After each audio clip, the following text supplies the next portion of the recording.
Informações do esporte novamente, né? Teve jogos aí no final de semana, tiveram jogos no final de semana, e a gente começa falando do Remo, que estreou sábado no quadrangular final da Série C e acabou empatando fora de casa contra o Londrina, no interior paranaense. No interior paranaense, Londrina e Remo se encontraram no jogo da primeira rodada do quadrangular final do Grupo D. Aos 30 minutos, cruzamento na área azulina, Bianchi recebeu livre e chutou de primeira. Por sorte, Mimica tirou na hora. Adenilson mandou um chutaço de fora da área e Vinícius fez um milagre. Em seguida, Douglas Santos mandou bom levantamento na área do Remo e na sobra, Marcondes acertou a trave. O Leão tentou responder com Hélio, G2 desviou e Charles marcou, mas a arbitragem viu impedimento do atacante azulino. No segundo tempo, a zaga do Leão vacilou e Carlos Henrique encontrou Adenilson na entrada da área, que chutou e a bola passou raspando a trave de Vinícius. O Tubarão Paranaense quase marcou com Gedeilson, que invadiu a área e cruzou rasteiro, mas Pirambu não alcançou a bola. Final de jogo no Estádio do Café. Londrina 0, Remo também 0. Eu acho que não é um resultado mau empatar com Londrina aqui, somente o Remo e mais uma outra equipe conseguiram empatar aqui dentro. Eles têm um retrospecto muito positivo de conseguir as vitórias aqui dentro. Então vamos descansar bem e pensar no próximo jogo. Pois é, próximo jogo, hein, Ivo Amaral? É o Repar. E aí, o que dizer desse empate do Remo fora de casa? Olha, sobre esse aspecto abordado pelo Bonamigo, sem dúvida alguma, um bom resultado, tendo em vista o histórico do Londrina, que teve apenas um empate e o restante só vitórias quando jogou lá no chamado Estádio do Café em Londrina. Agora eu tenho uma opinião. O jogo em si foi apenas razoável. O clube do Remo não tem o problema de jogar fora de casa como ninguém tem. Márcio, com os estádios vazios, desapareceu aquele problema do fator campo. Todo estádio é um estádio neutro. O Clube do Remo foi lá e empatou de 0-0, o Londrina vem aqui e pode conseguir talvez idêntico resultado. O Clube do Remo teve bons momentos na etapa complementar, fez até um gol marcado pelo Charles, anulado pela arbitragem, e traz o resultado de um empate para Belém. Não é suficiente para a liderança do grupo diante da vitória do Paysandu sobre o Ipiranga de Erechim por 2-1 aqui no Mangueirão. Alguma coisa precisa ser melhor definida pelo Paulo Bonamigo, especialmente o meio campo onde Felipe G2 não corresponde à expectativa. Quando o Carlos Alberto entrou, a dinâmica foi melhor. Enquanto se espera a recuperação do Eduardo Ramos, o Remo vai se portando razoavelmente bem, com uma defesa muito segura, com o Vinícius, como sempre, em plano elevadíssimo, e um ataque que não consegue realmente traduzir em gols muitas situações de perigo. Mas, no cômputo geral, um resultado bem razoável, e agora o Remo tem que pensar no Paysandu, que não vai ter mais aquela moleza de jogar para empatar, não. Os dois precisam vencer para seguirem fortes na competição. Bom, e o Paysandu, né, Ivo, venceu ontem jogando no Mangueirão, partida contra o Ipiranga e garantiu aí os 3 primeiros pontos na segunda fase da competição. Um jogo que o time gaúcho reclamou da arbitragem, que marcou um pênalti que garantiu a vitória bicolor. O Ipiranga parecia interessado em conhecer logo o clima do jogo, tanto que a reunião dos atletas com a comissão técnica foi ali no gramado, antes do aquecimento, algo que normalmente é realizado nos vestiários. Próximo ao horário da partida, o Paysandu subiu ao gramado usando o terceiro uniforme. E o início do protocolo demorou um pouco, pois o time gaúcho não apareceu logo em campo. E quando a bola rolou, quem não passou muito tempo no jogo foi o volante Uchoa. Com dores na coxa esquerda, ele deu lugar a Serginho aos 13 minutos. Mas foi dos pés de Juninho a primeira tentativa bicolor. O técnico Celso Teixeira tentou sincronizar o Ipiranga, orientando os jogadores ali de pertinho. Já o time bicolor parecia querer calibrar a pontaria, como neste chute de Bruno Colasso. Mas depois da jogada em velocidade pela direita, veio o passe de Vitor Feijão. E Nicolas mostrou que pé de artilheiro já vem calibrado de fábrica.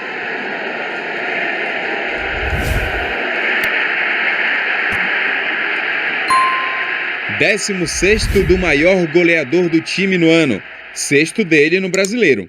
A resposta dos gaúchos foi neste chute cruzado e não demorou nem 5 minutos após sofrer o gol para o time de Erechim empatar. Luiz Eduardo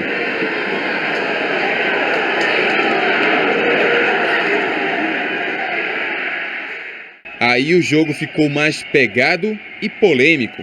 Nesse lance, o árbitro não viu Cleiton acertar o meia Juninho e marcou falta para o Ipiranga. Mas depois de uma ajuda do Bandeirinha, ele reverteu a infração e deu amarelo para o jogador do time gaúcho. Depois disso, bate-boca e cartões amarelos caíram na normalidade no Mangueirão. Nos acréscimos, Juninho recebeu em posição legal, ganhou na velocidade e o árbitro marcou pênalti para o Paysandu. Mais uma vez, os jogadores do time visitante ficaram inconformados. O lateral direito Tony não tinha nada a ver com isso. Na cobrança, Paysandu 2-1.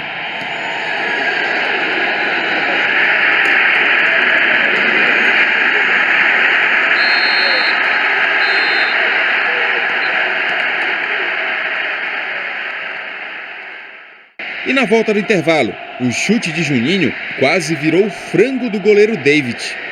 No repertório bicolor, ataque pela direita e o passe de Marlon foi cortado antes de chegar a Nicolas.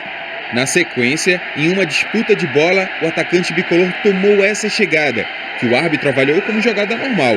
Quando resolveu jogar bola, o Ipiranga arriscou primeiro nesse chute de longe e depois com o atacante Neto Pessoa. Já Nicolas achou Matheus Anderson, mas a finalização parou no goleiro. Na defesa, Serginho recuou uma bola na fogueira para Paulo Ricardo, o suficiente para deixar João Brigatti super irritado. No ataque, o técnico bicolor também teve motivos para ficar chateado, pois o Wellington Reis avançou cheio de opções, mas o chute foi a menos eficiente delas. Em outra chegada do Papão, Nicolas não fez o terceiro, graças à defesa adversária. As tentativas de empate não eram lá muito produtivas. E as coisas pioraram para o time gaúcho quando o zagueiro Luiz Eduardo foi expulso por reclamação. Isso aos 45 minutos. Aí o Paysandu parecia ter o controle do jogo e bastava o tempo passar para a vitória ser confirmada. Porém, mesmo com um jogador a menos, aos 50 minutos, Quirino teve a chance do empate. Paulo Ricardo não deixou. Paysandu 2, Ipiranga 1, placar final.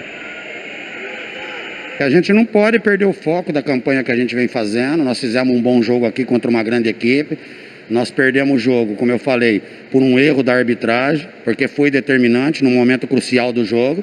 E a gente tem que continuar com essa luta aí, sabendo que nós vamos ter dificuldade, mas que nós temos condição de buscar, até a primeira rodada ainda, tem 5 jogos pela frente, e nós vamos continuar lutando aí, não perder agora o foco que nós tínhamos por causa de uma derrota, e sim, né, aumentar o nosso foco. Em Belém, o Paysandu começou o quadrangular com o resultado que a torcida desejava. Mesmo sem a presença dos bicolores nas arquibancadas, o Papão vem fazendo uma boa campanha como mandante nesta Série C.